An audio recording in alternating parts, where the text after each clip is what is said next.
Nós estamos no Março Azul, mês de prevenção do câncer de intestino, e hoje nós vamos conversar com o Dr. Ranieri Santos, que é médico coloproctologista, que vai falar um pouquinho mais pra gente sobre este mês que carrega aí a campanha do Março Azul. Seja muito bem-vindo ao Jornal Educar, muito obrigada pela sua presença, Dr. Ranieri. Muito obrigado, Isabela, eu que agradeço a oportunidade, um prazer imenso estar aqui. Mês temático, Março Azul, fala um pouquinho pra gente sobre o câncer de intestino. O que é o câncer de intestino, doutor Ranieri? O câncer, como qualquer lesão tumoral, é quando um grupamento de células perde a sua capacidade de controle sobre o seu próprio crescimento. Então, células começam a crescer de maneira desorganizada. E o câncer de intestino nada mais é do que uma proliferação celular anormal na porção final do nosso trato digestivo, no cólon, né, o intestino grosso e reto. É um tumor extremamente comum, infelizmente. Hoje, segundo dados do Instituto Nacional do Câncer, do INCA, para o triênio de 2023, 2024, 2025, teremos cerca de 40 mil novos casos a cada ano, nesses 3 anos. Acomete homens e mulheres, né? E nas mulheres, por exemplo, a gente só fica, infelizmente, o câncer de intestino só fica atrás de câncer de mama, e nos homens, infelizmente, só fica atrás do câncer de próstata em números de incidência. Então, assim, é uma condição, infelizmente, muito comum.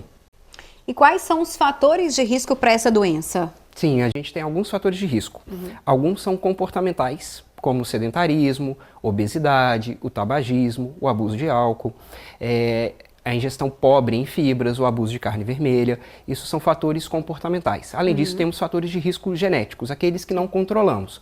Se eu tenho um histórico familiar positivo, por exemplo, um avô com câncer de intestino, se minha mãe teve um caso de pólipo na família, esse fator eu não controlo. Então, a gente tem fatores que são hereditários e fatores ambientais. Os fatores ambientais são aqueles que a gente, felizmente, somos capazes de corrigir.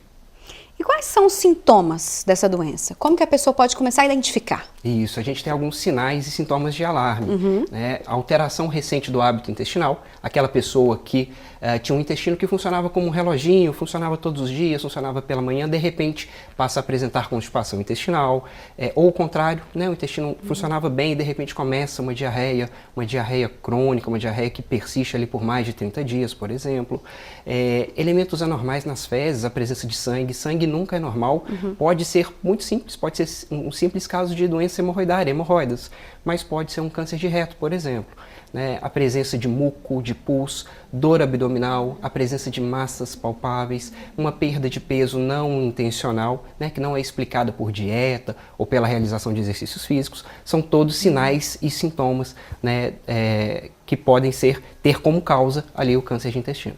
E aí, após os sintomas, diagnóstico? O diagnóstico. A gente tem algumas ferramentas diagnósticas, né? E aí, Isabela, você tocou num ponto importante, porque no câncer de intestino a gente tem a possibilidade de fazer diagnóstico numa fase latente, ainda sem sinais e sintomas, né? Então, quando a gente fala de rastreamento, que é quando a gente busca por novos casos em pessoas que ainda não têm sinais e sintomas, né? Que é quando a gente é capaz de detectar as lesões precursoras. Os tumores de intestino, eles surgem a partir de lesões precursoras ainda benignas, os pólipos. Então a gente tem a chance de identificar e remover esses pólipos enquanto eles não causam maiores transtornos, tá? Essa prevenção, ela se dá a partir de 2 exames fundamentais, né? São os principais, os mais disponíveis. A gente tem a pesquisa de sangue oculto nas fezes e a colonoscopia, né? São os 2 métodos diagnósticos que a gente tem. Podem ser realizados a partir dos 45 anos para homens e mulheres, especialmente para aquelas pessoas sem sintomas.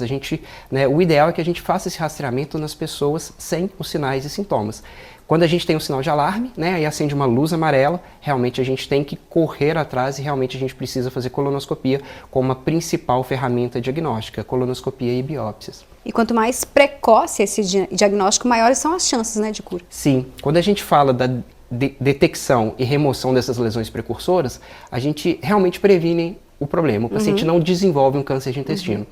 Quando a gente faz o diagnóstico no estágio mais precoce, a gente chama de estágio 1, o paciente tem uma chance de cura em 5 anos de em torno de 95%, 97%. É muito alto. Quando a gente fala de um estágio 4, né, que é o nosso pior estadio, digamos assim, essa chance de cura em 5 anos é menor que 40%. Então muda muito, né? Quanto mais precoce, melhor, sem sombra de dúvida. E como que é o tratamento?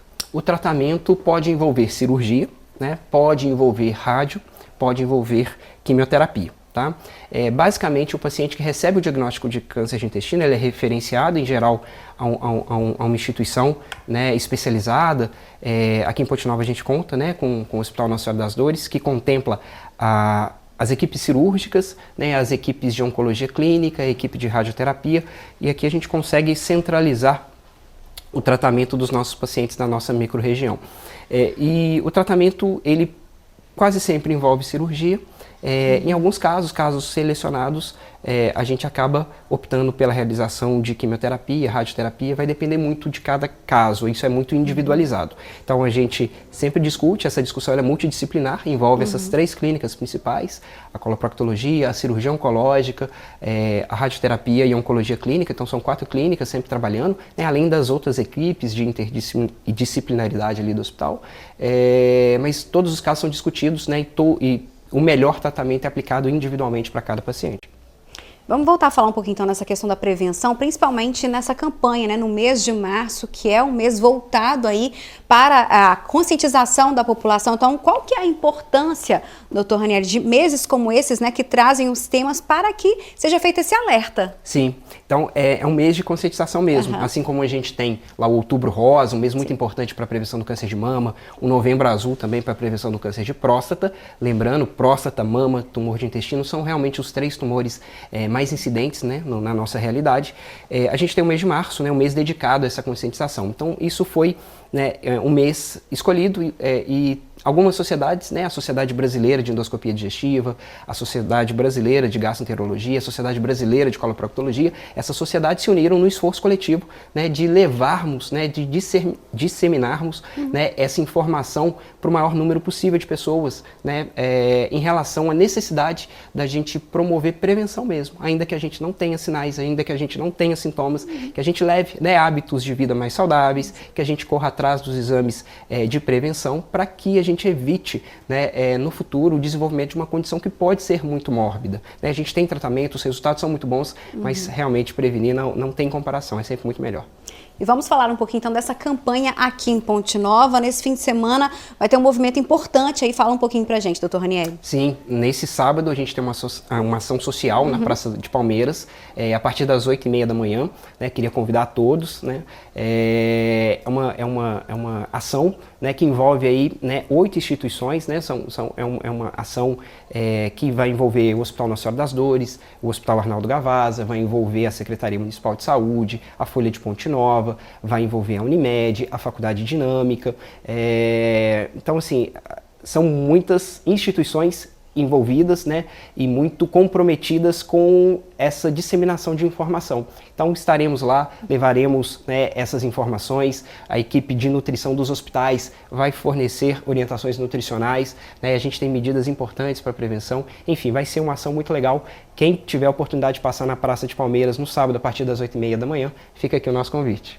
Então, muito obrigada pela sua presença hoje aqui com a gente no Jornal Educar, doutor Ranieri, pelas informações. Eu que agradeço pelo espaço, pela oportunidade. Obrigada. Muito obrigado, Isabela.